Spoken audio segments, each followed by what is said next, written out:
Menchi ana ono so ewo yene Victor Esu ebedi nkomo na ansana na meni omu abetrase abon komo no Medicain ene Metro Mass Transit Limited womo employee edi enkomo Yera Nana Osei Banfo Deputy Managing Director in charge of operations and technical era eba betnase ewa ha sa enso so ena Honorable George Krobia Asante corporate communications manager Metro Mass Transit ora Emmanuel Obeng finance manager enumre boys na ofi ha ne bedidi ombedidi pa finance manager ewofi ha die na je se bibia de na kwan mu enti enumre Metro Mass no ehun komo na yebo unim se mampenda da John Ajekum Kufo Abreso ena ohihye se adwuma esio ankane no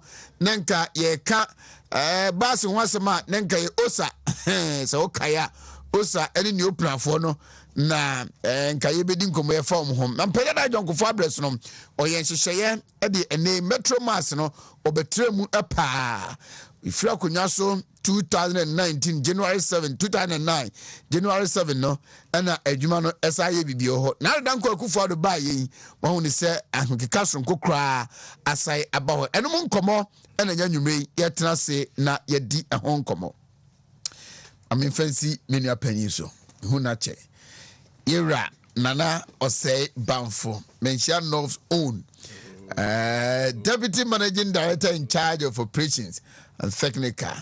Senior Akwaba. Yeah, I mean, yeah. Ma Junso. Tell you okay. The last time you see I make baby. Yeah. Na bibia boko na also. Yeah, me adum. The nyanko pass. Me chia na ma chia etiefo nyina me chia Ghana fo. Na ye wa Asantema mu de Asantema wura. E be chia Asantema wura.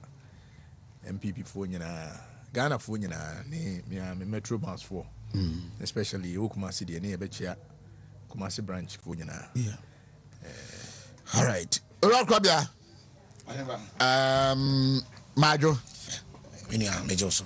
Joso abru. Napum. Obadi adaroma divine selection. Ya bi piwo Kumasi. Edwuma fo nyina ho ye Metro Mass. Ya obi an ho ye ma me fanchi asronko nso. Ema Metro Mass ye na adwuma ye fo nyina. Na me nchia ye union executives ahodo ni nyina. Senior staff union, junior staff union. Na me nchia our cherished customers. Omuni ho Metro Mass ni ho because there can't be a business without customers. Na yo Kumasi ye zede me boss kan ye no. Asantema wura. Ye na now say to ababio. Na wonkwaso. Enti no hene banso me chia wankasa omuni wonti so. Adwuma ye fo nyina. Mama baso so adwuma den amoye ma Ghana ene Asantema. Yerobe Akwaba. Yeah. Who discover? Kakrao. Ele yankopon ase se busuafo nyina ho ye. Adwuma no mute sei. We guso. Guso aye hwenim se je am painful to kwanso ni na abeko yamai. Right. Mamene Nana Osei Banfo enhyase na se be ya manfo be hunu adwuma amaye e benya clear picture ntin be se mutwa mfonyini kire yen aban sesaye ba ya Ghana for year MPP awnyekuna dom na 7 January 2017 yes our forming new government mampani bobo mumu binumu din se monko honko boa Metro Mass mokoye no na etesei ntibia na mokoto ye na etesei minia say what bisasem na Metro Mass the one of the flagship policies MPP and the buy nti na MPP the buy de minim say ade a ehia MPP nti no president edana koma so so obehiem kena wasema obisa say buy net say the buy na Metro Mass one of said you name no company the whole Ghana baby across all the regions to even include the newly formed regions I own. Your presence, not just regions, but districts yɛwɔ baabi a na sɛ wohwɛ metro man sɛdeɛ na ɔnim no sɛdeɛ president Akufo starteyɛ over 1,000 buses ɛna yɛde starteyɛ na ɛbɛduru mpɛmpɛnsuo bi a sɛ wohu buses no bi koraa na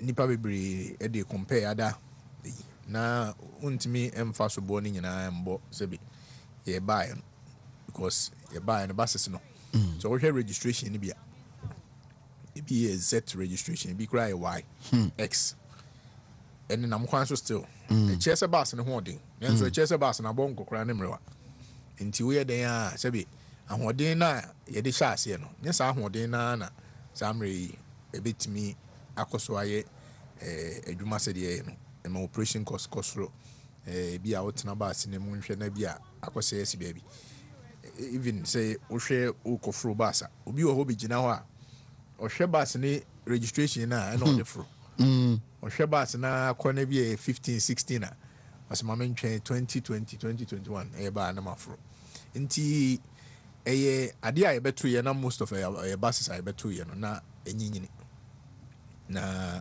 ɛhu sɛ NDC foɔ apɛn so ɔmo de bɛyɛ 200 buses bi bɛka ho a ne no yɛ one high buses those buses ne yɛ bus a ɔmo de baase yɛmfa nyɛ intra service which within town sɛ nka Kumase ha nkɔkwan tenten ne na mu saa ɛna yɛde bi kuzu akra saa na ɛwɔ sɛ kɔ baabi a nanso hwɛ a yɛn Kumase ha anaasɛ nkran because of traffic ne sɛdeɛ sisi akra deɛ ɔmo saa deɛ okada bi ne na ɔmo abɛkeka ho sɛdeɛ ɔmo tumi maneuver fifam ne bus ne wɔ hɔ na ɛkɔdi traffic so no na ama patronage no ɛkɔ fam ɛna those buses no nso yɛ bus a me hu ni sɛ pɛɛ deɛ mbɛto yɛ no ɛyɛ one model bus a ɔmo yɛ sɛ ɔmo try ahwɛ sɛ ɛnɔɔma bɛkokɔ nti ama even to get pass for those buses no afei ne yɛtumi anya supply a ɔmo ayɛ buses nti sɛ bus ne sɛ yɛ a na ne repairs koraa ɛyɛ ayɛ den because pass a yɛde bɛ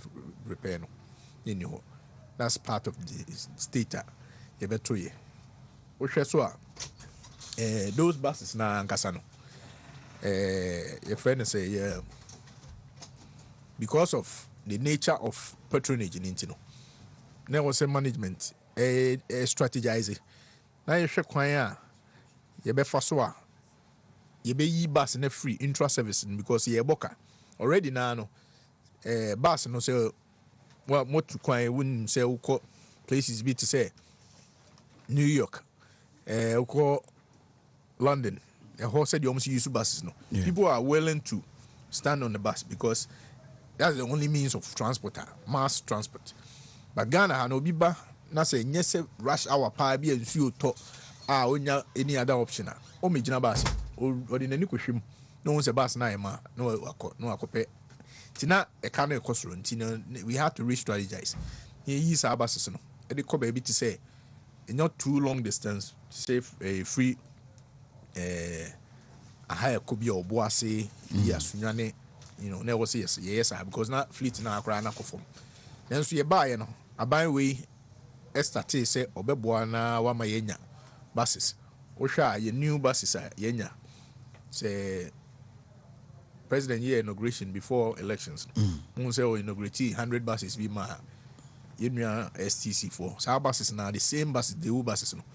You buy the first term no almost my 50 towards almost the end of the first term you say additional 50 the same time STC nya 100 yes we nya 50 to Kamboma now almost 100 buses actually 99 because abani yiba akodema one institution minti nya 99 buses abani din hihye bregu kwam or said dem di kan say MPP and the buy no MPP abreso na metro mass be kofom aban na edin hihye bebregu kwam said dem kan because of the intra nature na buses na buy na mo no buses they start as metro mass no na ye video buses na still abon kokora dem rewa de nam kwan so a e chese bus na ye into why don't we go back to the company or to the manufacturer to produce more of such buses for us. Inti aban no coin was I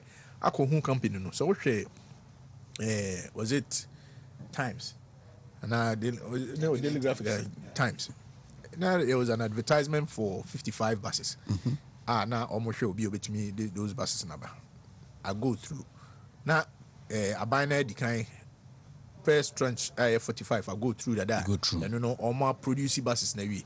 The only thing I'm now I was a co inspection. You see currently on my Bonia I be we as a COVID into Belgium. No was a course inspection. See Belgium almost 10-day mandatory quarantine. Sebi independent ada je say e be kwose ye inspection na wakɔte na hotel to them say 10 days ansa na wakɔ inspection tini ntimi nkɔ na nso so no through the ambassador no they are making arrangements say omo behwe na omanya waiver bi amaye na yetimi akɔ inspection na say 45 buses no na me yadoma before the end of this year those buses beba a bar 55 no already he say we be go through almost start production we be 55 beginning of next year aircon another 55 ti 100 buses ebeka ho na part of the arrangements no and the agreement no abai no say omomoy and a company na so omomoy 50 engines with the 50 engines no ye ba ukoye yard mo a say buses ni bebre bia ya pake enye boapaye ebi o ho a wo hwe a o de kokwan so a engine no say the aye no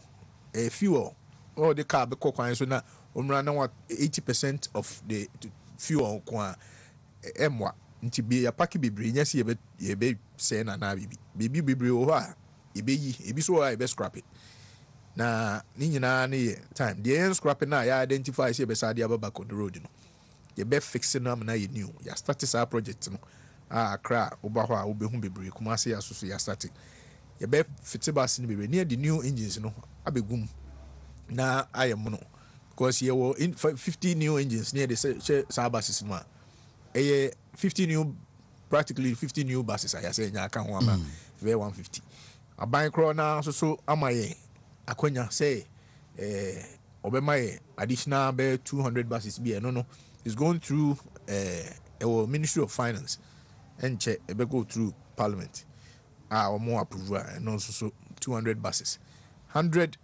Hyundai buses and also so through the minister no also pushy because almost be up as well now share metro mass.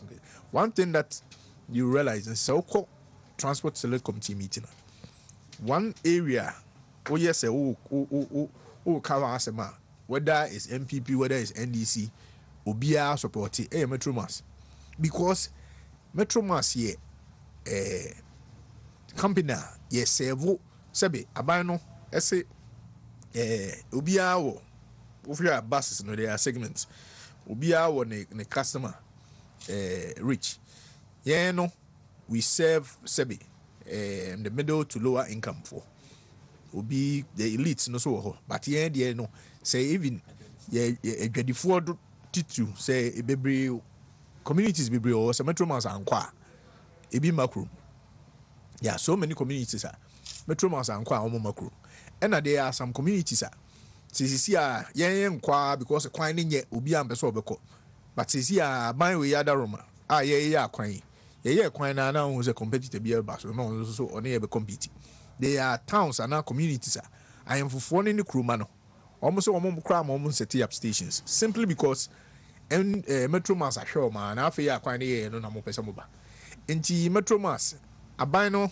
ese o hwem kena or be boy or boy so ye nim normal be gugu akwema obe the state nearby and then yet so well we may have buses but majority of buses are near nyina na sebi abomre wan ko ya be inherited no you see the so wa na ye de jaw na de aso ti de jaw de aso ye na e wo se ye hwe na ye ni ye mema excuses bia say ye ba say na say president no and as a ban we say obeboaye na wapege adwuma no na anya ne ntoma pa bi efra eno aso no guso aye na yeso so aban yi ye say yemra me emedi adwuma na enim no ye ni hwambo e be make sure say there was ye bia epija metro mass e the several communities omo say bi obi oni bi obi a bus anko ne community a wo makrom ni nyina beba ya certain routes mpa bia ya abandon simply because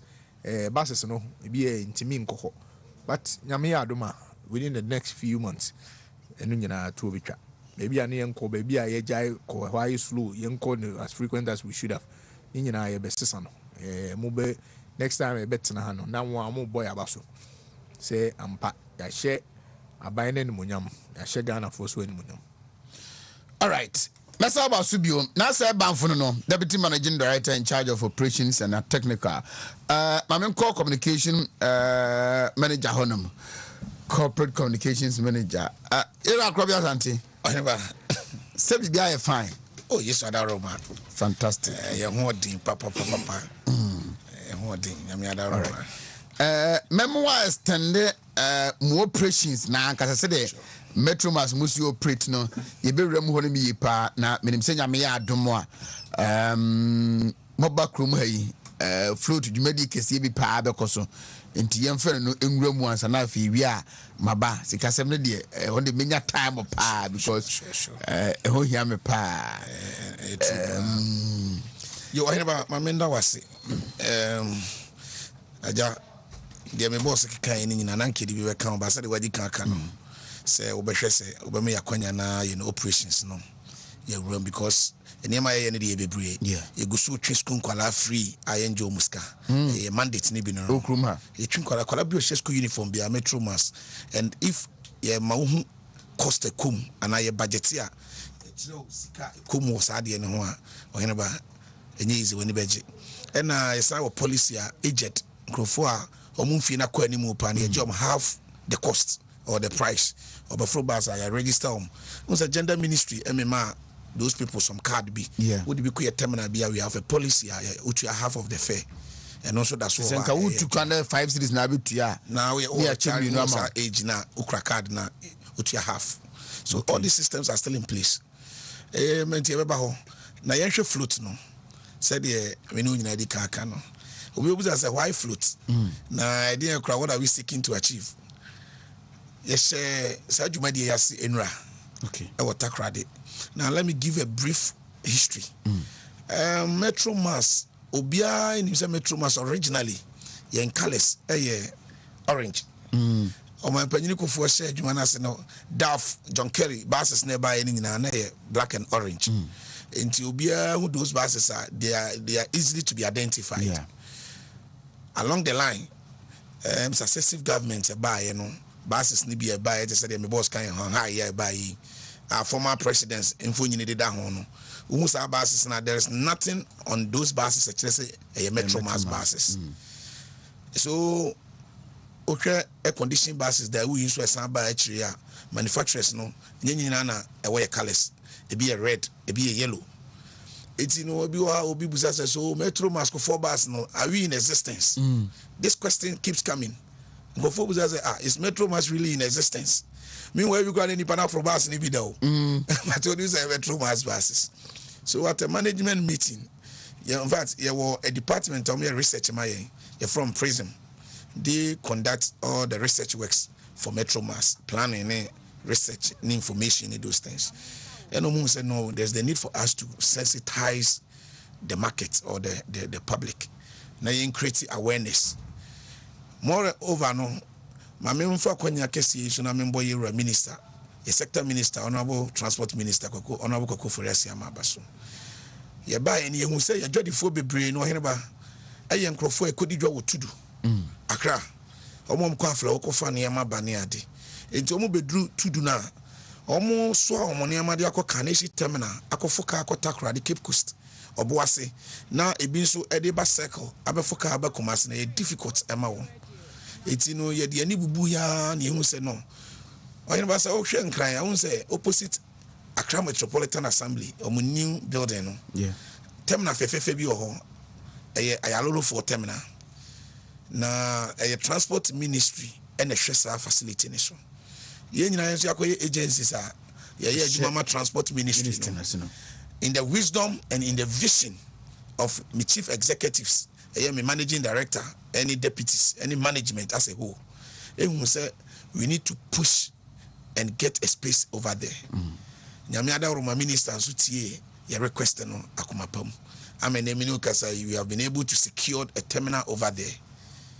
It's any float na yeba no. One of the main purpose and they say yebema and traveling community no passengers na who say now Metro Mass Oban Crime Bidijwa Wotudua. You don't need to travel or you don't need to pick a car to Kaneshi Terminal or Circle Terminal before you can board our bus. You will to do pay. You will to do pay. A condition buses ni bebre ho. Ubenya bi afra kotakrade. Oko Boliga ubenya bi. Oko Bokwa ubenya bi. Oko Tamalia ubenya bi. Uba Kumasia ubenya bi. Oboase ubenya bi. Because we cannot sit and assume that the passengers will know this themselves. Intiminia yes Jumadi na si enra watakrade. Enra. Na for when you share. It was massive.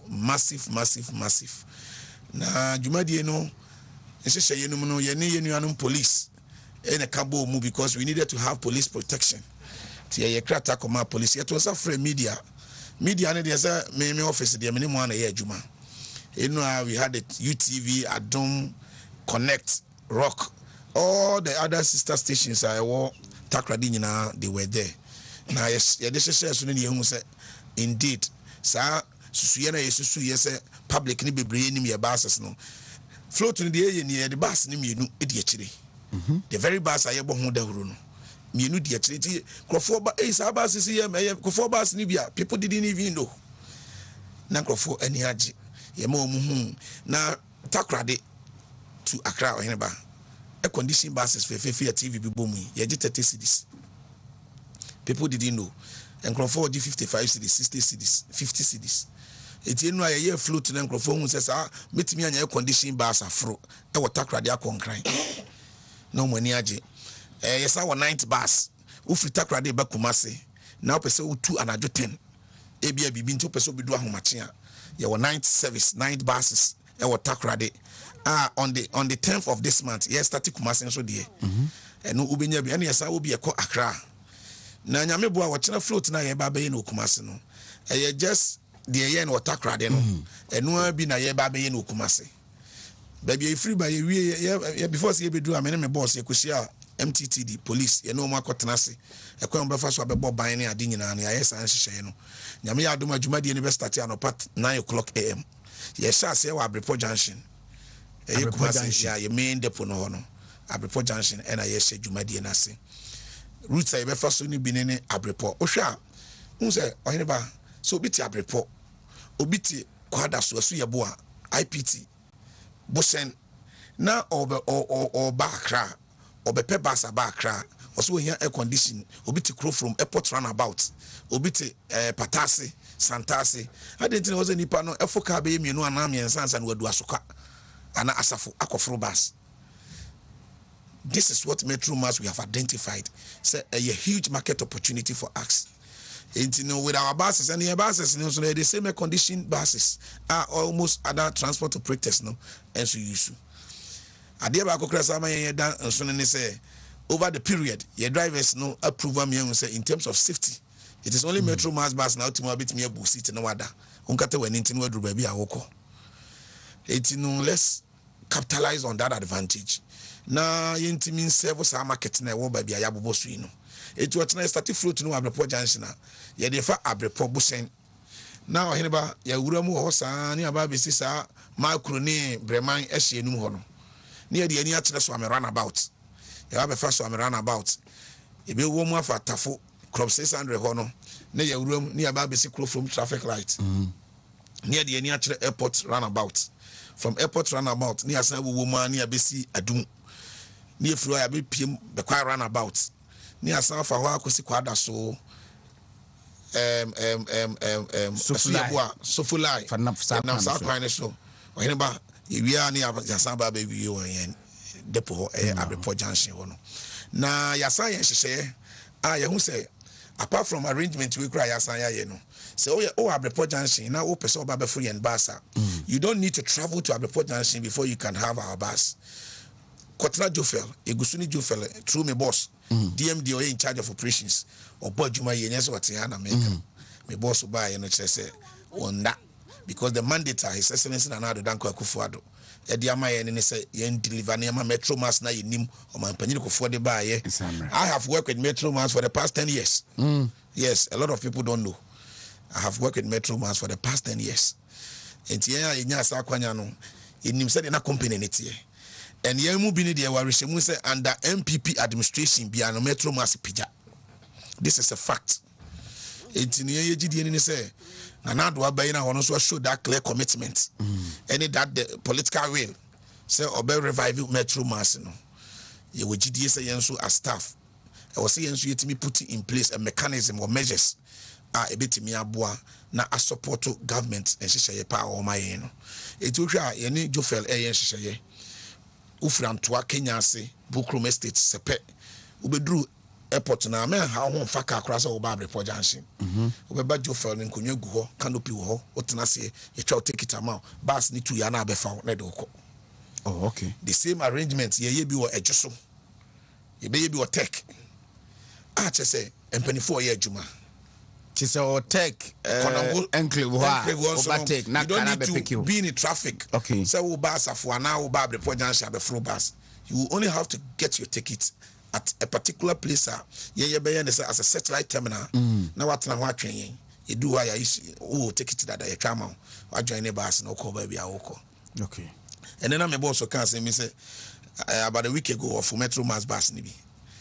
On what crow from Frubi no shadi odru crow from na osi ya no kofi Africa bia to crow from you have a lot of advantage. So 5 city and 10 city out of for car for from yeah a bit me to brodo abren kwala no fie when want to never show no it we are putting in place a lot of measures, but we cannot have these fantastic measures na yen keep to ourselves.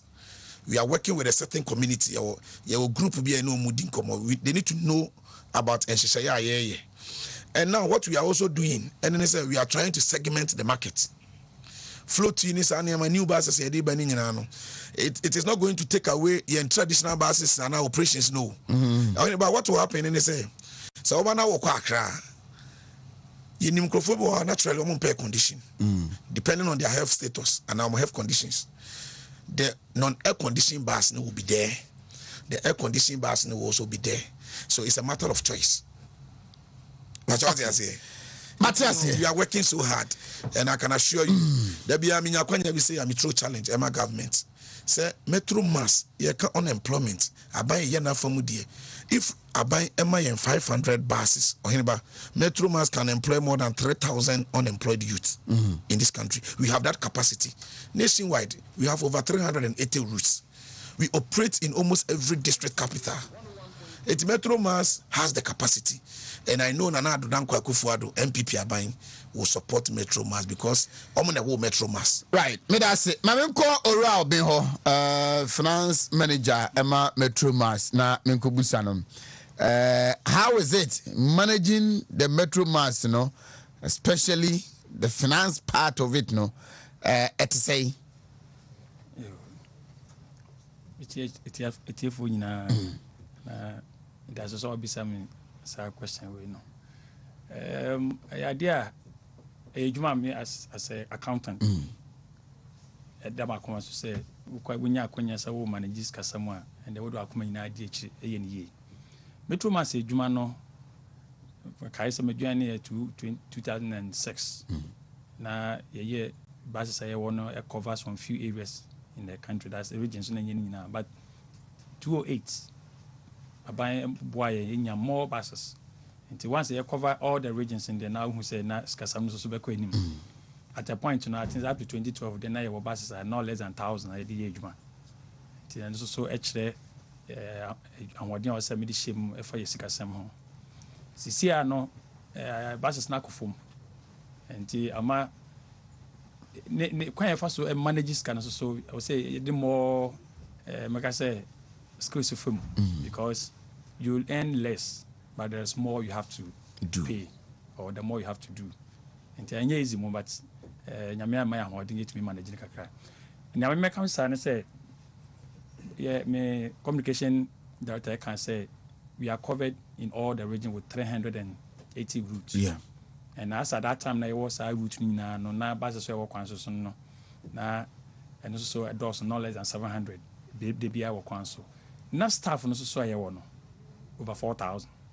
And the FBB staff to bus ratio ɛno na ahu sɛ wofa one bus a nipa a wɔsɛ bus no yɛ adwuma na ɛde tua ɔmo aka no for those past years na ɛmborɔ 5 between 4 5 na yɛtumi at any point in time bia no bus baako ɛtumi ɛhwɛ ɔmo na transport industry no ankasa no wofa one bus a wɔsɛ ɛtumi hwɛ nipa no more than 6 nti bia yɛwɔ 4 to 5 no de na kyɛ sɛ nneɛma ɛyɛ but buses na dodo no kɔɔ mu a na staff no so sɛ yɛdɔɔso no na ma staff to ratio no sisi a yɛkasa yi ɛnam more than 14 nti ɛmetwa saa mfo ni kyɛ wohu sɛ ɛba ne sikasam so deɛ na kyɛ sɛ mu ayɛ den kakra na so nyame adom mpanimfoɔ de nneɛma atoto kwan so a yɛhwɛ nim sɛ saa nneɛma hyehyɛ no nyinaa no bɛba so na once ɛba so no de na kyɛ sɛ yɛbɛfa yɛntampa ɛfura na sikasam no so bɛkɔ n'anim so far ne deɛ egu so ɛma n'agye sɛ na ɛbɛyɛ company no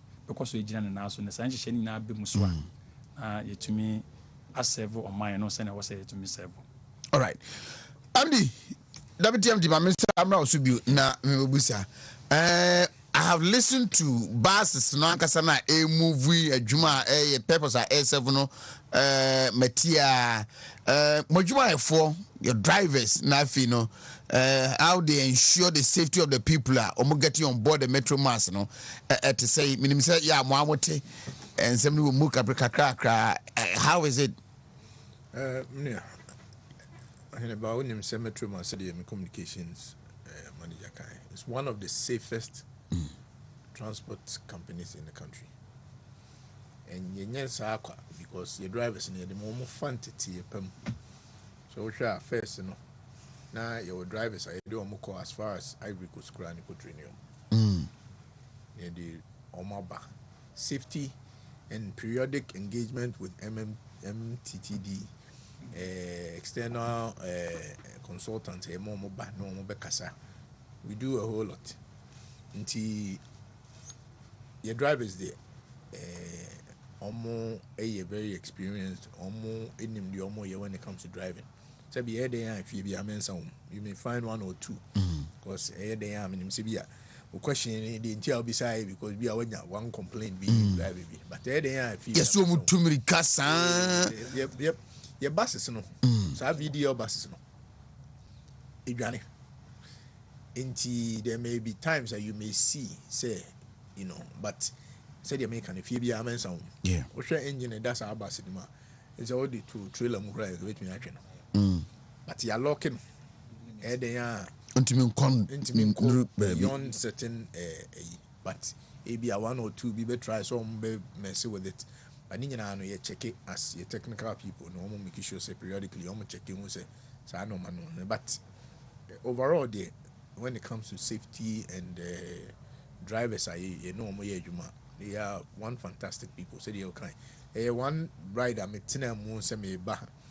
mean I didn't have any issues I mean that now before say at the point almost a team in our drivers are there but they are one of the safest and I keep getting that recommendation will be to me free wow my drivers you me very good my drivers you no project and until now you better if you say nyame adoma with the kind of nhyehyɛ a aban pɛ sɛ wɔde bɛboa yɛ no ntimi mfa nhyɛ kokom na wɔsi yɛ bɔ ɛho de roma mansan ho sɛ metro mass ana gidie ne kɔ fam kakra no nhyehyɛ pa ɛba more buses ɛba enye nam kwan so ba enya ma meduri nanso so no with the kind of assurance ne baabi a yɛ ho sɛ baabi a yɛ tene deɛ baabi a normal yɛ ho sɛ akokɔ so no enim se buses more beba ama metro mass ani enim no se de o kan free o time nyina be da na metro mass a obi e ko baby a onhwe baby a metro mass on ko ye yard abrepo a nipa bebregu no e be sa aba e no ma be sesa infrastructure bibia e be banti se yen ye enim se ye den a yen ka ho enso so no by the time I yen free ho no na ye ka omo ye bodin a omo be boa pagya metro mass na ye bo ye din ka ne ye bo MPP aban so aba so se wo boa e pagya metro mass e man e bo hyemu kana mo Kumasi terminal honum no buses na esisi obebre na e move no entimi nya adwuma bio anase what is it with it? Those buses, no, it be a X registration, Y registration, Z registration. I check. We share the operation cost of some of the buses. Now, I was so grounded in Kakra. Because as part of the government a year agreement or mayor with the VDL buses, yeah, they've agreed so we 50 new engines. So those buses, no, yeah, body works. Yen sound from back to life. Kwa buses ni bia. You are packing and yes, you abandoned buses. And so no, your yen she say you identify buses bus we bit me aside there. But you are body is so weak say. I was here to 2 money fix it another near scrappy. Okay. It's our buses. But it be so easy why bit me the age man. Ye the bay ye the best you na ya momo aye body no. Ye bay your body near upholstery works was ye own ne buy the engine at home. See the engine to bus in ye chassis BBR. Then say more or less another new bus. Yeah. Until we are planning on adding 50 new buses from our old fleet, you know. Even though you may see the registration as Y, no. And I'm with the performance no optimal, it will be like the new ones now Monday bana. Until periodically you make sure say the CCR the more no. Say the bus and the equator through PP and equator. We need approval from them to be able to get rid of most of the buses. So until every year biano bus I was a scrappy biano multi beer I see a scrappy. Tete no be on buy so my before bus score na but say oba as part of our policy. Say yes scrappy. The process is a go through STC beba be value bus no.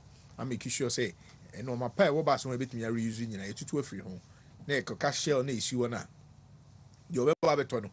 Untwitwa emaye chance no kra yinche mu a untimi fanko nti untimi mfa bus mpie say yes bimo kika say bus ne ya pack esi wa na yenhwa na ye ya ho no ya to say auction ne ho masa because what I was utwitwa na frame ne bus ne susu no kra utwam tu ansa na watimi di akọ nti nhihye bebre e wa akwam nye say ye ni say buses ne nsuo na say ya say the fe say nko ye ya dem na bus bebre bus na nyini that's the reality but aban say obema ye more buses na ahye adwuma nkenya beyond obi eba transport ya na say terminal ho no abefa bus na tu kwan no what other service na mutimi rendama public no senior okay Krobia Metro Mass there were different kinds of services yeah corporate busing by corporate busing what I mean is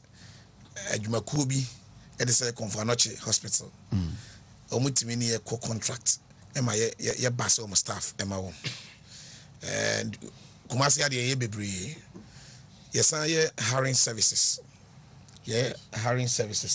yeah student manifest a school for makwan ya omutimi chrobrain na ya basi wo yeah church contract church services mupa aja boshe and sorry no bebre why no more that kind of arrangement CCC you train on church during church services you train on members no it you know but the main service I provide in here the routine you know bus you know like a very say over terminal what ticket ni had but aside that you know your hiring services and your work contract services yes luggage and parcel services opese with the niema command and also Metro Mass is one of our services. We have somebody heading that unit. A friend and luggage and parcel service. I want to check mommy. What is the arrangement? Who do one more? To say very well. First, you know, Obama Metro Mass now the luggage be mania. Na an arrangement between you and the driver or the econo. I have that experience. Driver na your research. No say me got you as a Metro Mass is a very big organization. We have a whole department they do plan and research and investigation. You will say accident now, few accidents be okay. No. It's either say driver na parcel be or drew point be also afraid ni pana wajene parcel no. Madru how ube bas na kofa baby. It's you or how ni nyina ni ade. And yes, okay, no. You create a unit for parcel and luggage services. What the unit will do is say every terminal or every depot, there's a parcel officer there. What do parcel neba? Another problem ane where enema beyira. What do parcel neba driver no? But at the end it is Metro Mass the customer do. And now it's as a Metro Mass they didn't have any contract with you, News Intino. Yet me for a bicycle ma or auditors bar, we cannot justify it because only will be a quiet individual arrangement.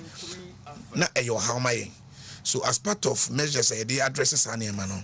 Now we have a parcel office. There's a parcel officer. What do parcel in the bar? The two skills so near we, depending on the content of the parcel, we are amount tag in here for identification. So now the parcel in the bar and identity number. And a parcel officer no will contact. There's a portion you will sign. And you put a parcel on the corner on the contact. We are young for parcel as individual parcels. Parcels say beji jini na ya group the envelope say was the envelope kese mu Cape Coast ya tag no ya the number to so ya the way bill to so Cape Coast there's a parcel office at Cape Coast and he also receive no will not come, he will not have any business to do with the driver need to Cape Coast all he will do and say oh you parcel no e dey parcel office into fra o meniama parcel office and will even call you say o parcel abedru ha o brabeji. This is the way it works. And now, with bulky staff, it is a niema be a niema a demo niema and mattresses, fridge near the a idea esun. Or no moon crave your own kobe. And also the bar, your cargo bus, your cargo services be buses no another arrangement or management here or we air and say and our executives see by omo and say once the first Metro Mass your buses no obehuana and you maybe brig watching to that blocky view no crowd watching driver no na cause accident pa so yeah by you say no some of these old buses can be converted into cargos. Okay. Yet me I dedicated cargo buses. Eti no Kumasi say ni you dey be or be a cargos no mo boa such a niema ni nyina no a dia cargo vehicle no will move. Na ayeden ediaba. Eti no a huge business for us. Okay. A luggage business no. Na drivers na dey corner so say first no na omo na je parcel no na ajano so be a form of incentive be for the drivers. Ye nyina nim say Ghana ha no enipa bi no ani pay so no. Of course, drivers no, they are human beings. So we and already become crash. Never can say become. It's a drivers and the arrangement for each parcel we are driver and they call it was 10%. 10% of the amount charged, Okay. You be calculating in a driver no. Yeah, the amount. Good. So that was the arrangement. But when you say naturally when you want to change the status quo, there will be some level of resistance. Finance minister, but I'm out for say. Mobile as a more environment, no. Okay, Deputy MD, I'm supposed to be. Baby, Kakra, you can get to him say, or may say, maybe or yes, but they can't act to us. As part of the reason why a G and a major risk. This is no better. It's be a Metro Mass, a coach bus, be nebia contraband. Yeah, near my gum, contraband. Yamabone. Be a driver now, you know, man, onim. Obi the idea about Jicomame. Nancy, I'm in my office. And parcel service omuchi obi obaye se nubonia egu box ma wa box ya o dey be call tramon ne nti I had to call the narcotics to come there near release him on nti say BBC no so the ama driver na won ho nim because our parcel people are trained to identify some of these things a driver and the OG ya or the box na man or call police approve no na ya che no ne ya che bus no ma yidi mbone tini nyina no ya ade ya hwe say emwa say ye chi a driver bi onim ho hwe genuinely onim hwe no an say obi di ade abrɛ so fanko na police are intercept bus no na ya che no emwa company no the brand no kra na ma ne bafo na afi so no parcel service no another thing aye digitization and say yeah normal free ha say kwa nipa ubenya no ma no text message na ba bia say Graham frɛ oh ha bus ni 2 ya na when you text say on at this time bia no man be ready this time be drew so you get a text nti pushi ko yenim yes san no ma yenim say nyame nti so no ma be ye ama be kra be Minya messages baby it does appear that people are not comfortable with mo terminals maybe, especially Kumasi Pa no Moka. What is the problem? Finance manager. Sankes kaso ho kama o. Muska munya bia. Yeah. Omo se bus no ho ofin, bus ni bi mu ofin, environment o terminal ko dem say adwodifo na je ho no mafa. Adey. Na netin say as a transport company no efa no say do mo ba beton ade ne de we always move with them. But ya won hye ho a omo ba na omo tom nyoma ne wie nyoma e besisi ho ye wura na ade ne no na o say itu anamo ya clear ho and on make me aka say ye tu anamo say omo ko next ye okay a e be modern e improve no but na yan san wo hwe terminals na nkasa na right metuma start here no ye inherited most of the terminal from Osa nti ye nhyehyɛ to ho a na ye many renovation. Okay. Vad wo call maybe to say Cape Coast when you start fee here ti omo ma call ina be hu say we put up a nice renovation terminal no ye de bi kan ho offices ni ade bi kan ho ana ekoyi so eduro nyina ye ho nti na hyehyɛ ne da kwan mu a ye be ye nyina ko be to say sunyane ko nyina hisa as we speak no ho de metumi aka say fine but hyehyɛ no entumi ankova ye ntumi anwie ni nyina enam sikasa bibia na medu but we want to let the people probably be aware say ye won hyehyɛ wo ho a terminal ni nyina no enche senia ye ba so no ebe improve no ho no so mo hwɛ nim say bibisa bekoso Kumasi in particular first ni nim ho no na enya kura but yetumi abomodin asisi okakra taps after to go do no mo aye ma ho nyina no fine ye gu so you go inside no so a for now no ya bo shed wo ho a first no na kan suit how mo no are okay but ye bi be ka ho nti metumi aka say it's not easy to put up those infrastructures but the little we can we'll try and do and manage until we get more resource. There's a comprehensive plan say all our terminals ni na no send ya to do the end be launching recently no be hu say all major terminal ni na no be take that form na operation no wo ye passenger na ba ho a atiso benya sa comfort no for now no dey omo mboy ye manage situation no kakaka but very soon send ya ye hu areas are you okay no more will be coming. All right. Deputy MD me de kakra beka de na ye be sore so ano na Neatness of the bus. I'm say can say neatness of the bus terminals. Say dwadifo kan say omo ye kraje ho afa. Yeah. Ghana na yeah sometimes no maybe o na o start say wo push ya. Yen crop where you say fix the country. So when you try to fix it and people take a different dimension. Na na mobile ye tie krom na ye na ye MPP for mo na mobile ya mo betu free. But you see how the reality is omo ye kra to ye free ye station. Idea management ye betu ho anamo. Ti ye sre omo dwadifo na omo wo ho no. Eba say ye side bi ye ka so omo moving free wa. We nya politics, we nya bibia, we ye fix it ye terminals. Ye make sure say be baby obi si kra na otumo say nye safe. Ko bus a machine, anything can happen. To share no be tell you omo twetwam ne ye be fix it nyina.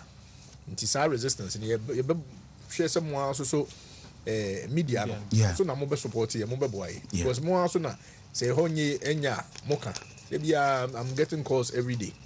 But we'll make sure say eno ne be a bus situation say yes be a buses no ho basa. Meaning baby a ye ko no. Baby obi am be so obeko. Metro Mass we are supposed to be going to the rural areas. Yeah. And also near ko. Rural areas near ho an ne nam. Utimi ko baby na hu se bus akotimbe 2-3 days. Buses no if free baby a kwan ne nye na eba abesi krom e den a if you cross e beba krom bus ni free cross e be duru krom no me nua betumi aka che passengers mu ntwen na me nkoro kan na ento am timi masa nti na what say mo ti ase because operations ni nye the same nobody say VIPs the STCs baby o nam nya won nam ye ko nkrase ye ko hinterlands baby obi ase onko no we are mandated to go there. Inti ye nhihye bebre say ye be minimize no ye bom paye so say nyame be hye no ho ni monyam na aban say de waka so be yi akwan no baby ye ne nam a ba ye buses no ye tan a ye mo anu nyina na be buses no so ye start here embarking on trying to bring all those buses back to how they used to be. Okay. Until you share back, most say ya special people that they are working on each of the buses bodies na ye basano. Because eventually no, they dem kind the engines new betum. Yeah. Be what engines no do a check, but still na engine is strong. Yeah. And no nyina na try see bema body no, because obi ebe fro bus they are attracting no first of all. Apart from so koshe number na say engine. Or body na okay, but o share bus no e bi engine. Na ni nyina ano ye nhihye ya ye de egu akwam say ye be na ya bo apeye adwuma no nti no enim say tie complaints bebre. Any passengers complaining the cleanliness of the bus, the neatness of baby I say ye be boa na sa no mani nyina akofo. Robin, minim de obeka twato na mene krobia be wie. I'm say communication manager indicates say ochna fruit na ye be no. Yeah. Some route bi ho a ye say passengers na ehu nhihye wo ho. First no na ye wo buses bebre. Nti anytime bia obeba terminal ho ne de obenya bus. But you see, I know number of buses no akofom. Until there are some routes be also ma passengers in ehu time my bus no echo. Send about almost more year almost share or more be count. Until me a few ones be have met to me. Okay. At then the members public note to me who send about what about metro mass time na would him say about this time will be your bus. So what about that time na be wunye bi. Ofa be to say Kumasi to Akosombo bus no to 8 a.m. Now your friends also 40 Ghana. Okay. Where they compare other operators now with a difference Akufo-Addo, Kumasi Akufo-Addo bus no 7 a.m. na etu. Kumasi wa 7:30 and then so etu. Tamale so 7:30. Boga Boku is also 7 a.m. and Suedru also 7 and Accra 7. So first ones na kwa. There are other buses every 1 hour biano move to Ako. Until a percent passengers no ya where say this route now move from Kumasi Ekono. And I'm say buses no any be bringing into but this time with Ubenya. Na even daytime no crowd no say yenya additional bus can one it me announce so until the omonfa we yin ya omonhye share say early morning bia the Uba Ubenya buses for this route ya boss no. And afterward no so Uba Ubenya bi but Uba maybe that ye need so yet me send a message around through other media sabia and the way no bus no into me but we are the type or we are transport company anytime you about this route near Canada Uba Ubenya bus where they are called and the first no so moderate. Senior Krobia. I never. Yeah, sorry. Maybe I never yet. I said that. Wow. My minika na wone o production team. I say because you know me free takra de be nyina na me ne producers aiding komo. And even though it was a short notice, but mama an opportunity to actually market what we intend to do tomorrow. Madam Wasi. Na me Metro Mass workers ni nyina ase. Especially our union. So far, the corporation, union, support or modern management, you know. I can tell you, for the first time in so many years, this is the time the relationship between the executive, the management team, and the union has been very fantastic. Because union representing the working population, you know. And union and there be chaos ever. My office as communications officer national at all times decisions be a bit takibiano and as information be it has to go out now. I make sure say I will engage the unions. Now my mom first hand information. This is an appeal. Mr. Union workers now when you Metro Mass is all we have.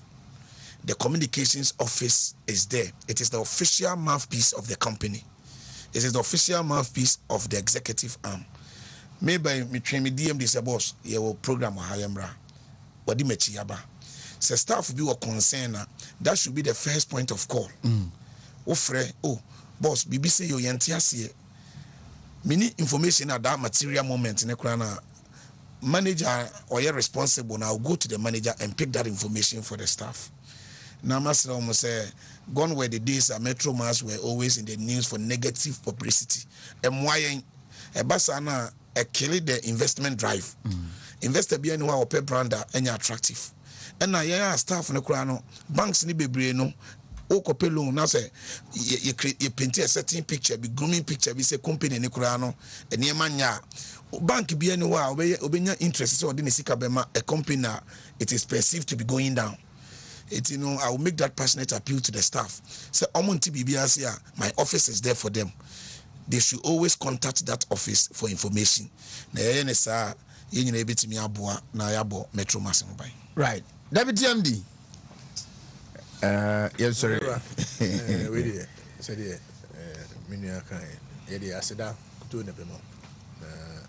Wontumi de chairman de wa anim sɛ wabɔ me so bo sɛ on time home wa so over time and me beje one night pa na every night ebe de abedi nkomo sa nti ye be koso na ya kan sempa no e de abodewuro na che nkrofo ye amanyo sem ne ye de metro masem ye be mo ma hu hihye bia eba obia sɛ de me communications man ye kan yi concern bi obia ye website sisi kra so nyame adom na ye toll free number o free at say yentil na nya adwuma ya call back o ma ye amaye nti wo concern bi a ye wo special department o mo be gi sa concerns no na o mo edi ho adwuma because o enu ni etu o mo ka in a short while no cry be no 24 hours anytime bia o be free bia no client relations customer service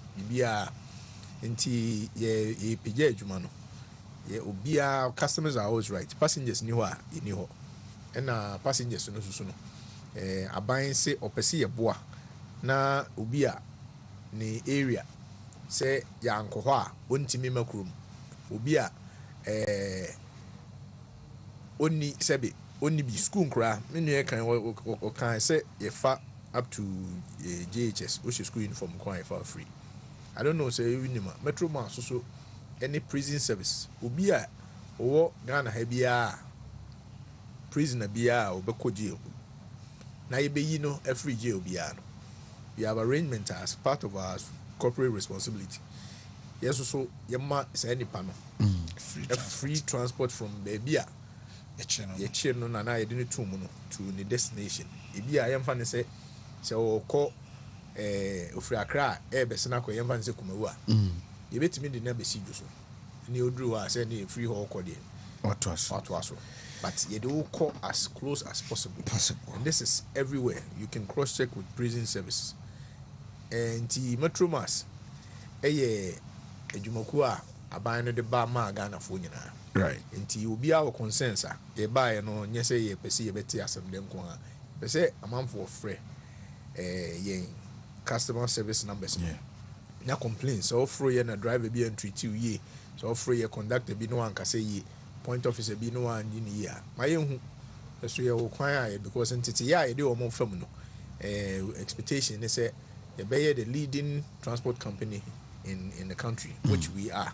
because of our roots, our presence, and we are nti yes sir ejuma for say almost so no omomfa hodem pa omomfa ahofama no omonya ejuma no because they say they are sometimes because of say the can say with the industry average you know say nkenye aban na o say oboaye a you are see afa na nyina I wasn't ka yama yale nipa of am makotire looking at our fleet size now but aban see there be on the bus be break be ka ho na ye maintain na intimi kura amfa bi nka ho nti no omunya abotre mai alright aban no so say o de ebeboaye nti yesre omo omomfa antu omo ho na omunya adwuma na eso emfaso de ni nyina abeba ma nyina pay ni de sometimes be delay because is a reality but you say enye kra enye de kra anticipate nti no so far nyame adom okay first ne nanka yesi pay delay no mo kika e ma sabi but ye koso ase omo so mfa ahoden enhye adwuma because ye de you need consolidated funds boso me na pay na beto yesi mo mfa bus na anya adwuma na mo mfa entua mo ho aka na wa anya adwuma na wo expect pay sabi se wa akra uda na wonim se wo boy all right ti e beda that's it amena me homra na memra emeto so metro mass enti chira float no bekoso Uhuma no join you mu na washe basis no so then you join it. There be able to can be. Meba ma to aso.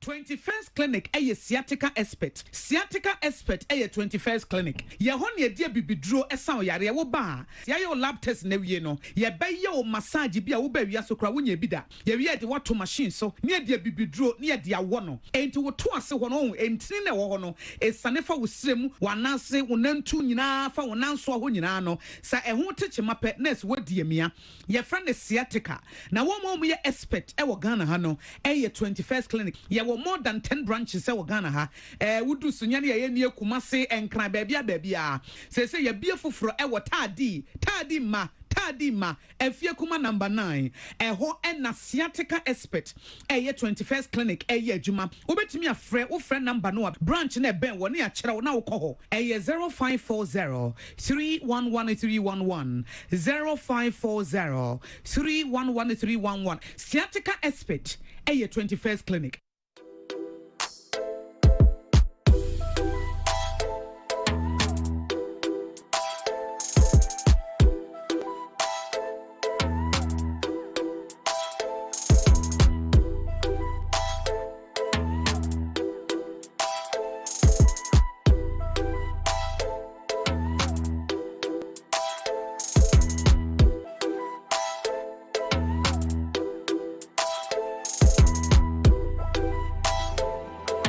Research has proved that about 90% of diseases could be traced to the buildup of waste and toxic materials in the colon.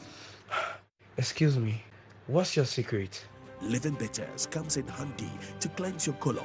For bulk purchase, contact Capital O2 on 0244 225522 or 0270 225522 or 0550 40 9999. This advertisement has been vetted and approved.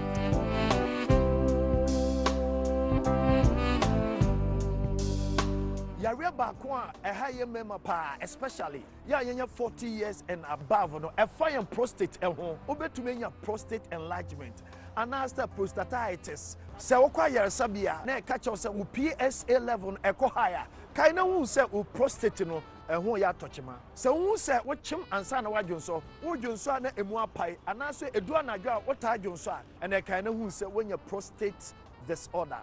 So to me didi and as what tatinate in wapom and as when your daily supplement bia ebetumi aboa ama o prostate no ejina na nice somebody man church we a natural link company a womode pros love capsules a eboa mberima prostate true man and a dinner capsules eboa emba efrichiriko obetumi afre omo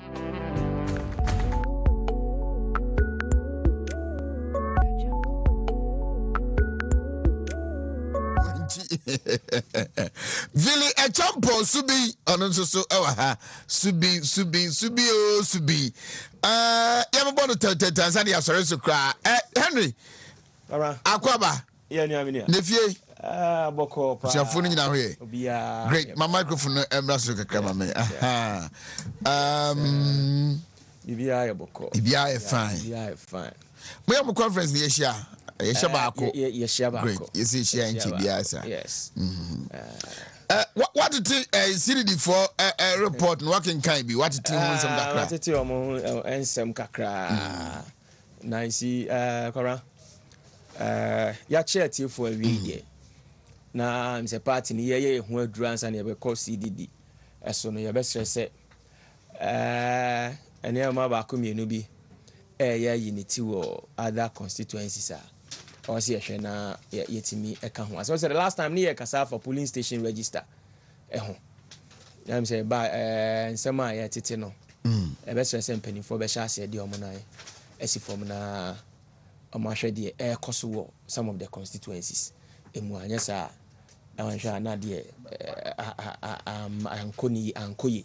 In fact, the ya tete no se sa na tie a polling station 5 no ebi o ha omo nyina wo ho but register na kodi obi fufro ho omo so na jai kedi adwuma ya sha omo nsa se omo nye but if that is no kra ACDI e be stress eyi nyina ha yemfa ye nan ensi form na yemma the right thing yenye the right thing I'm saying no never boy and yet me aye ho adro kwabra CDD in some yi I best say this is not the first time and time bia no so hwe ensem bi say ya na e was a kai wo say as political party a wo aban mu da bia ya na ye ka communication ho asem so wo hwe the news out there any ekwan a stations bi esika omo nsem efa aban yi ho a kwabra sometimes asem senya no kra na se o kan na edi ni patrimu dem na eya akoye no kra o because see you know me kan omo report ni nyina ko see you know em say ade ba akon so a ye re fi no say e wo report ni say about 2000 personnel bi a yebisa omo asem fa 2400 we cry free SHS no say e be sustaining no na e ho nsem no I'm say they even say 52% of Ghanaians and respondents no ewo gidie ewo mu aya na ye bisa ye ho say research bi say ekoso a ka omo ma no omo elaborate ni emamu kakra e ma ye hu because ye nim kra ye nim say research bia say wo ya ye hwe sample space na ye hwe yes number of persons are bia we interact with omo na Ghana ayewe so also wo be ye survey pa afa bia 2024 why na obewi ni na so koye no wo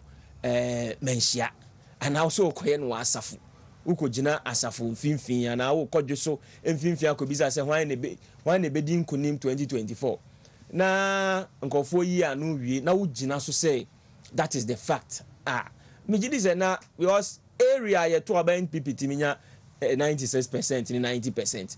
You see nti omo ayebisa omo asem no kra no na eye ehefo na school for bi and I said specifically area B you also cause out of the 16 regions no respondents ni bia free 16 regions ni mu na ebaya ene na me stress number no so enistrosa but the substance of the matter Abraham said yana enne one ya anum ko hia wo debate TV radio omo ya na omo maso ejapa royalties eye corrupt ade but me no mienu kwabra ye nyina ye nim say ye kan ejapa dealer corruption bia ni wa ewo ho but the discussions no akoya ma kame akoye say eye no kre say ejapa bibi foforo bi a eye fishy ewom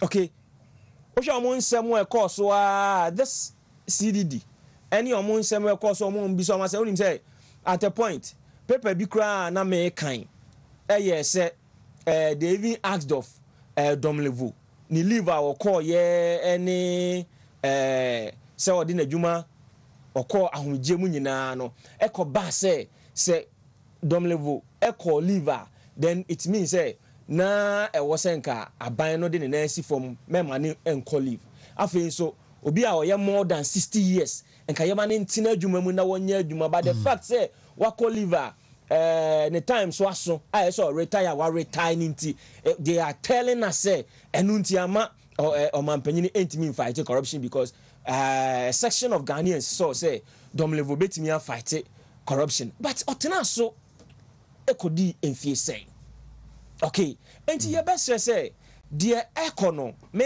the report na ban 62% no kwabra me ma dwene de me hu ni say enya no kre say 62% of Ghanaians who say aban yi entimi fight corruption but the abakakra me fa ewo mu no and he say yes one say ye call enfie num cases bebre over 100 cases of former appointees one case ye ninwie and so biti baby na o kan say okay o man panyin promises say oba obia odi ensemu a emfra bia wa abanda dem no de tie bia na ye behwe na yetimi adi no asem na yedi ni intentem so the fact is obi gina baby no say the fact say yem prosecute nipa be say num ni ade a yemfa obia enkogina yɛmfa obi antum no nti aban yi ntimi fight corruption a kwabena na ɛnyɛ no korɛ because yɛhwɛ the will of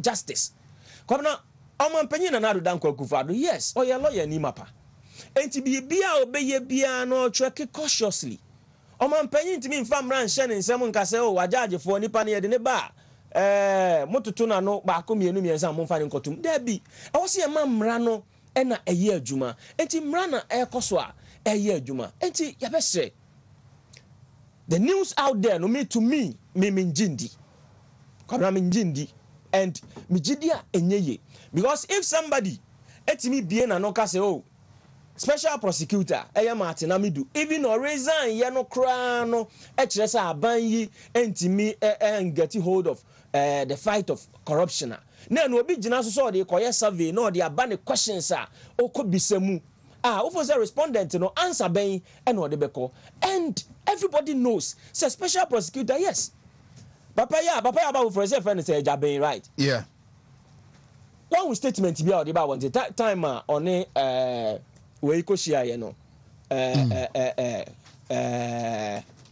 attorney general yeah Godfred Dame e share ye no o ka che ne say yes so wo hwe akatua omo ye adwuma e wo saa asoe ye ho no egia ohun say you review on salaries. This tells you the man is ready to work. Oh, or the naso at form. No one say yes. So the adwuma show being said the beya adwuma no be sia and 10 times so na ebebuano.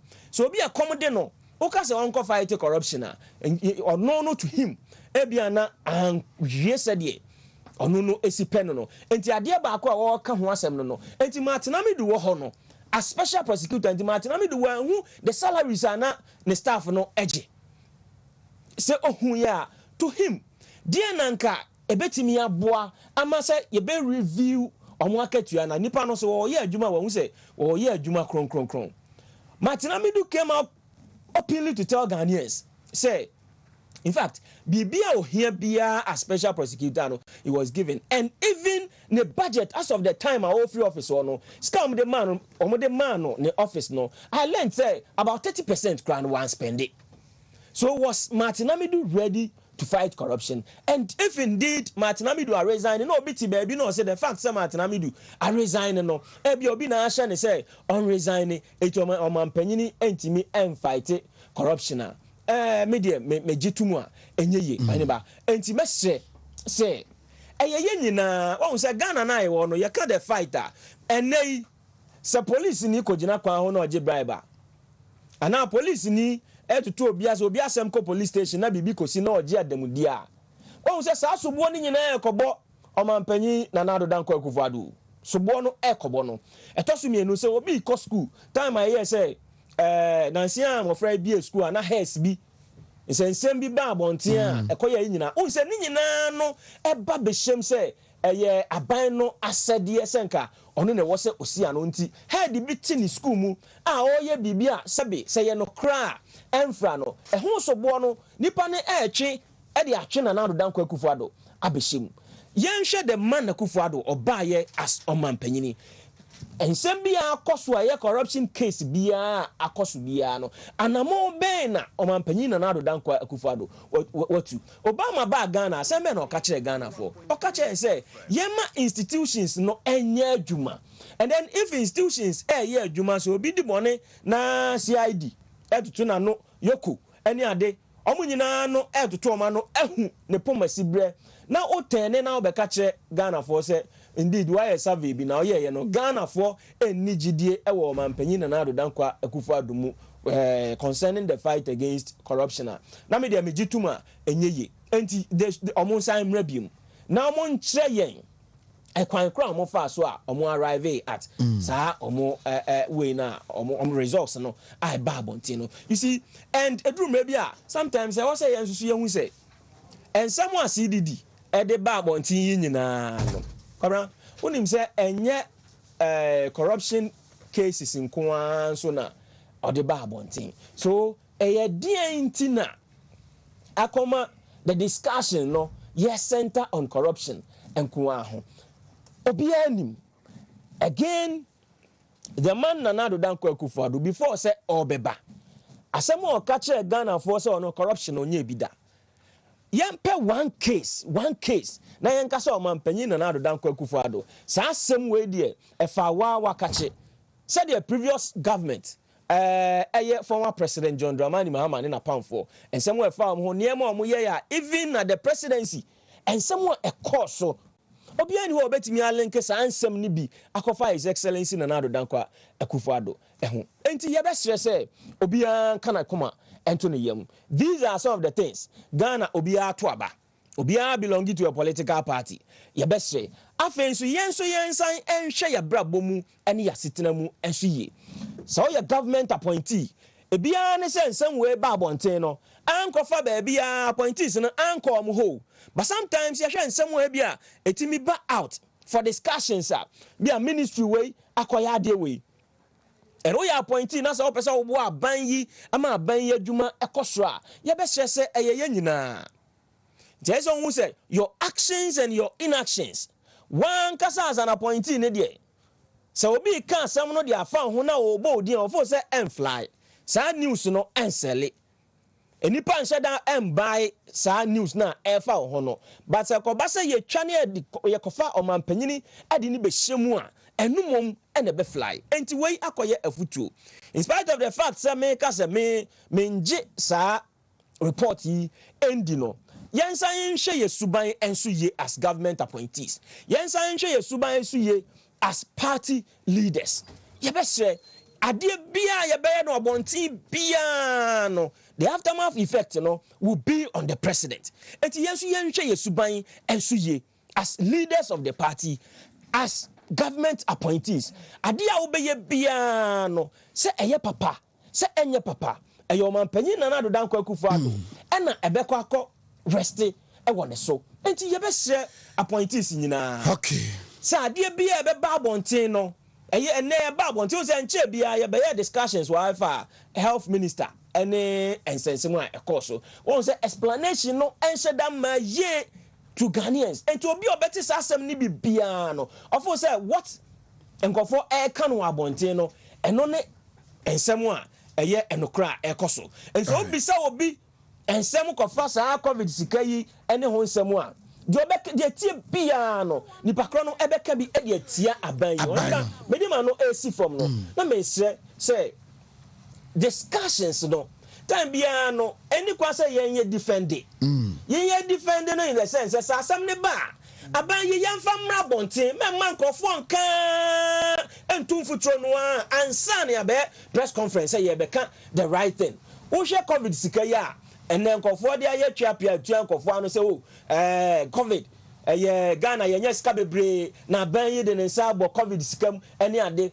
omo sha se so omo ka sa nsem no nyina no you saw say the appropriate context na ayedin until say drew baby ansana ye ba be ya no in fact ohene ba sa asem si na ye so anontem na ye man public discussion and this if we so mu bomu ka de ombeka na nkofo bi so ma ye omo social commentators as so mu ka de ombeka na afa na ye ba bonten aberibate dia time bia no this will be the discussion time bia no aban yi nkofo be kansem e de afa ensem a ennim e de aban yi eho eti stress mo ma yenhwe ni ye Mago yeja apom pomboko CDD for so many Ghana for edi nkomo Ghana for bi ebonyo and somebody be so corruption yentimi and fighting ye afi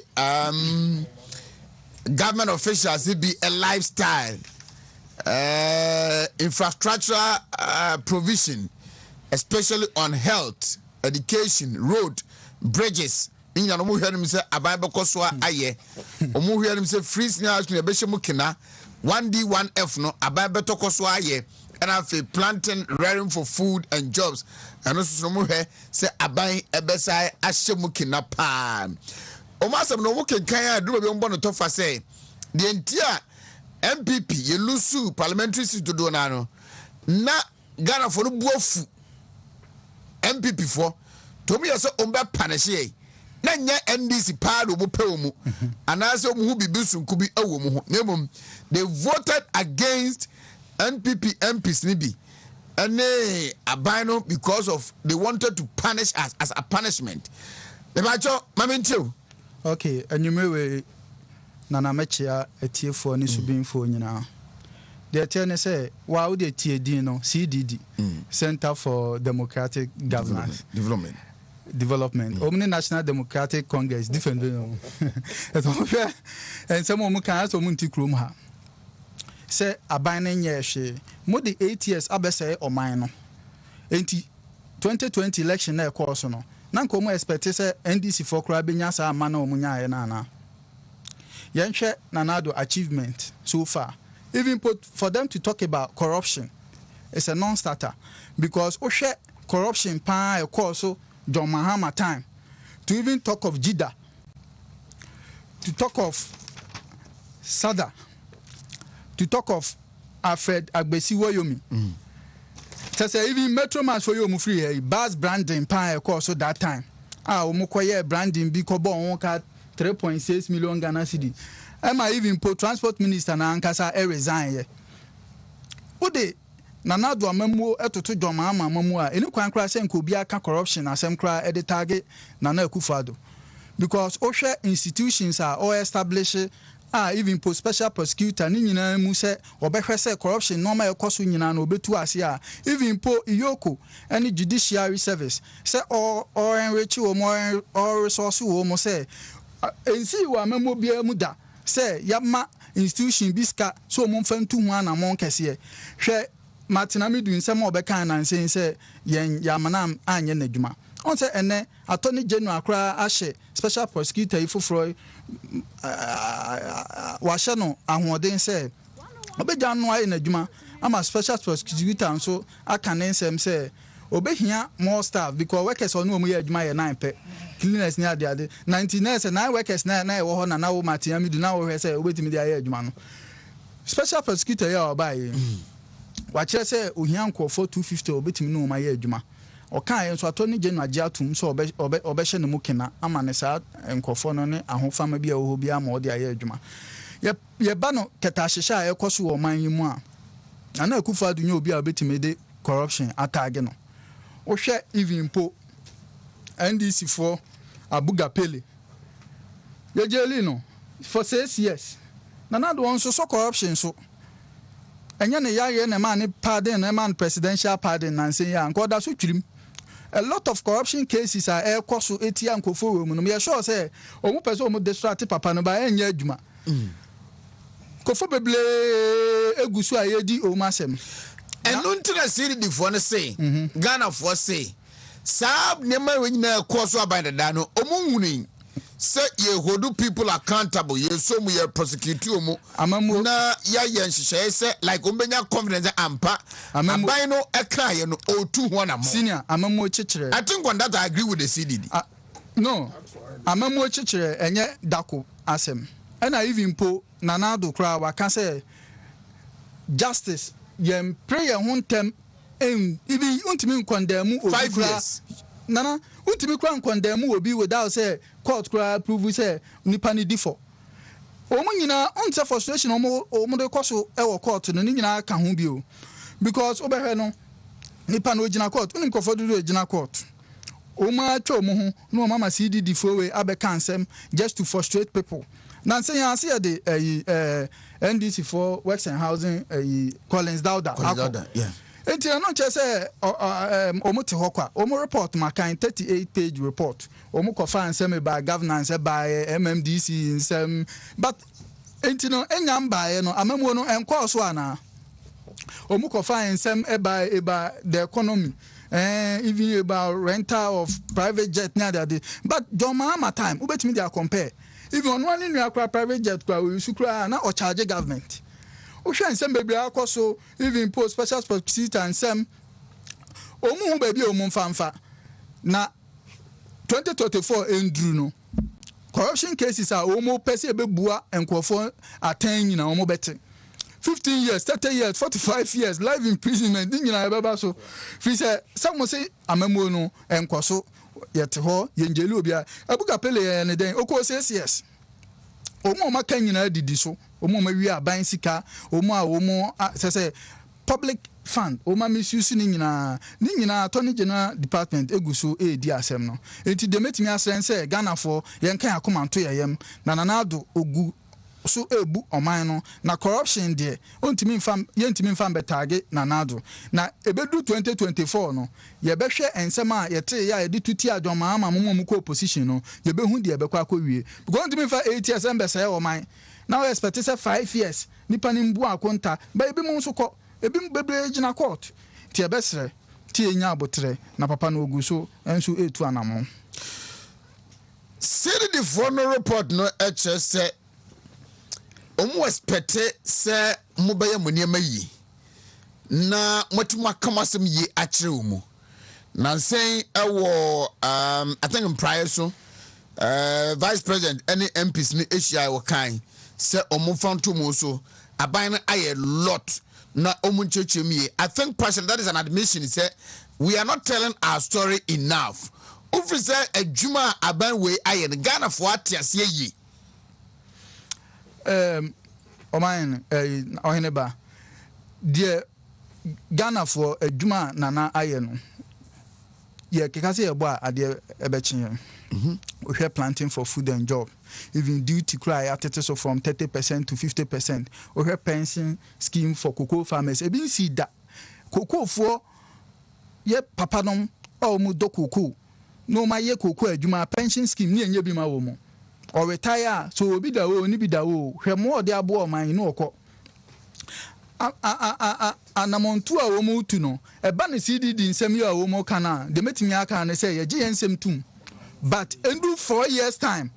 4 years time say endu 2024 no. Enkofo a ebekọ behind bars no. The meeting I can say abotre.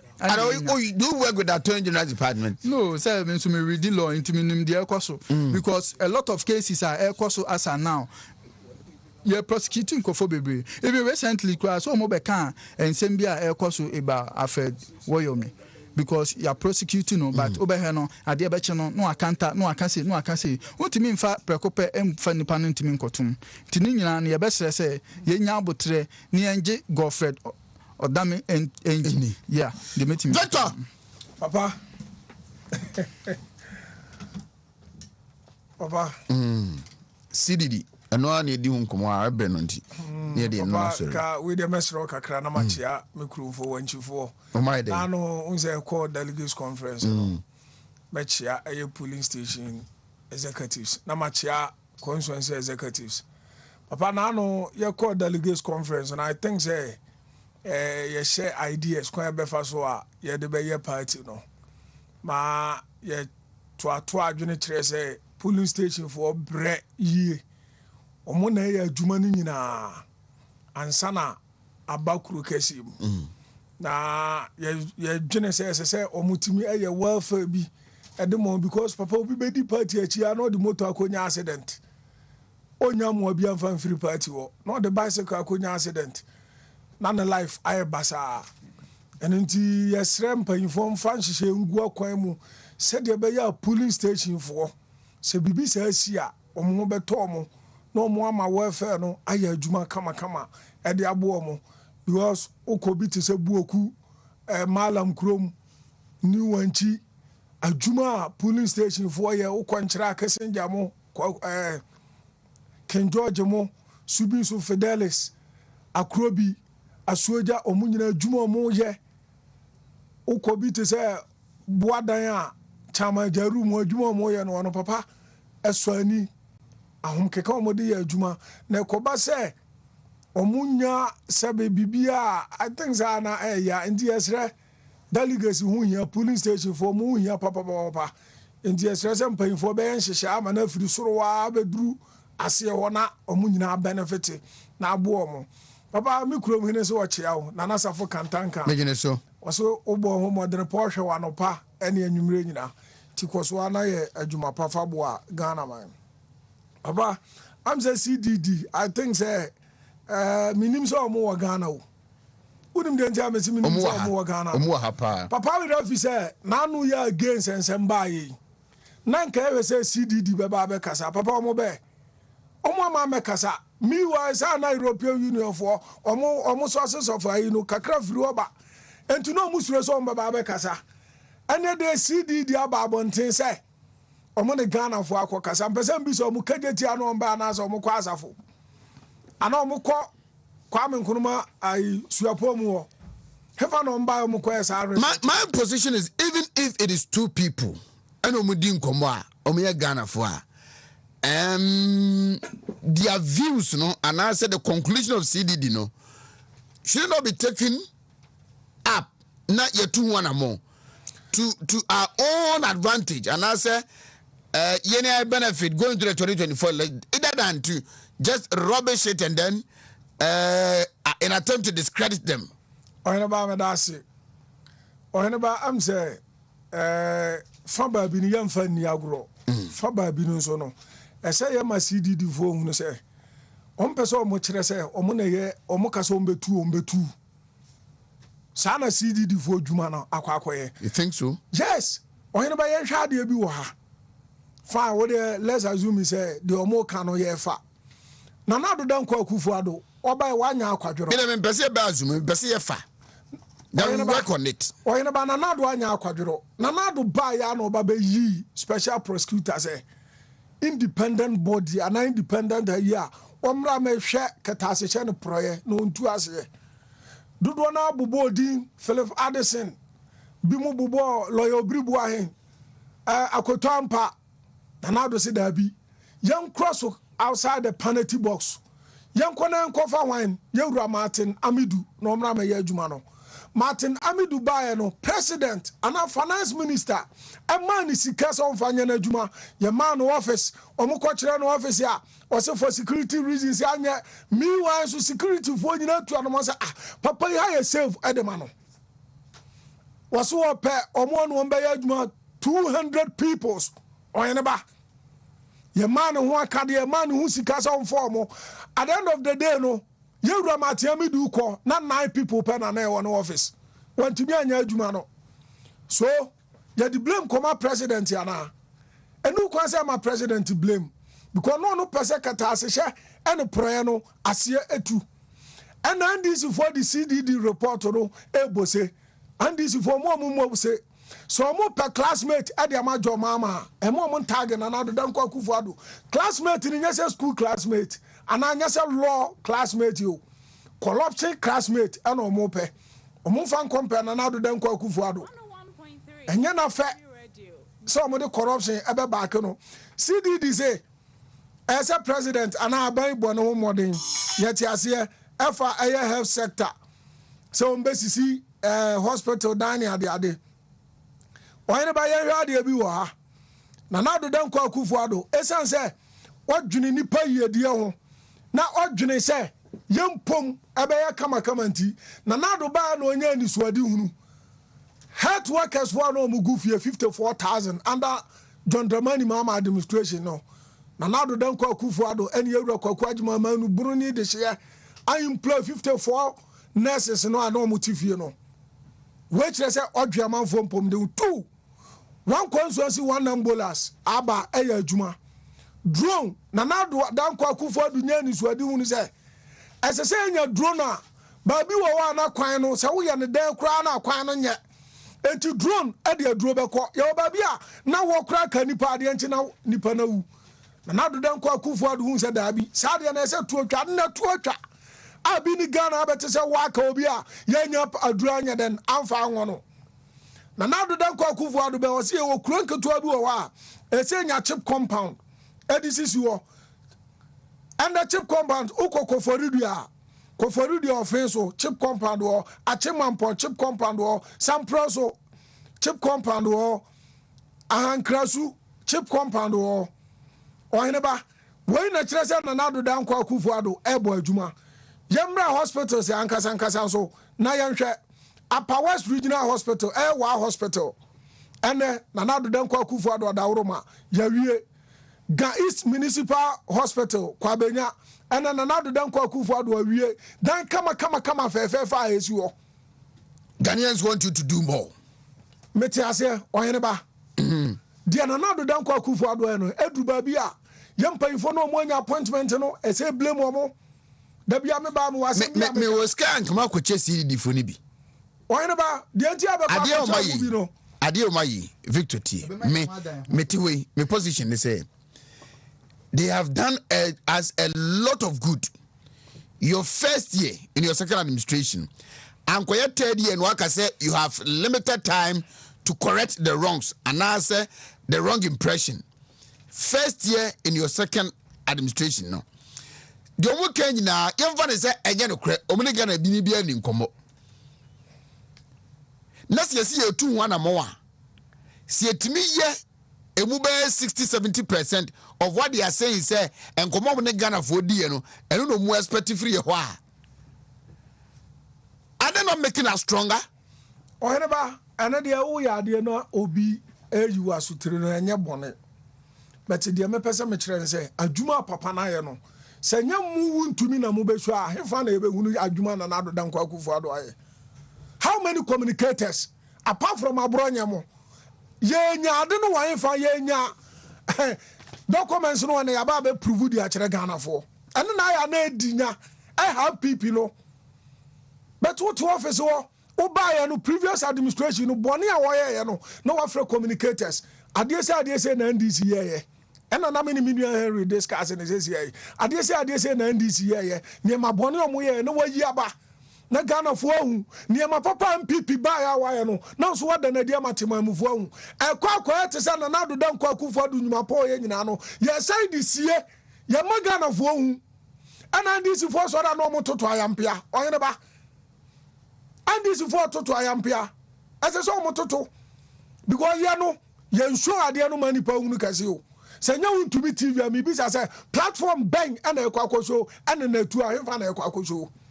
Yeni baby a kwako show. Anso ye hwe nyuma na nado dan kwa Akufo-Addo aya. Oyene ba. Ese wani ensa wo ka kire. Anso ye fa na yesu. Yesre ampp fo mpanfo mo anya tumi. Saban ni ho a tumi no kofa no wan. Wan and this to so man appointment. Oyene ba. And this to so man appointment. And this to so wan fa wo CV ankwa ankopa adwuma wo. Ampp. And ka corruption Nandis for your mama Baba Kabi, Yansha Jida, Sada Suba, Asofoton. Sanyama when you corruption under John Dramani Mama administration. What the Baba compare another than Akufo-Addo?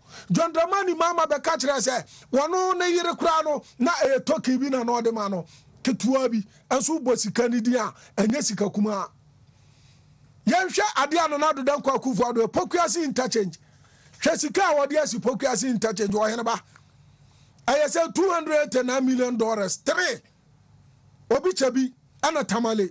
And this is for the $260 million as Ibako.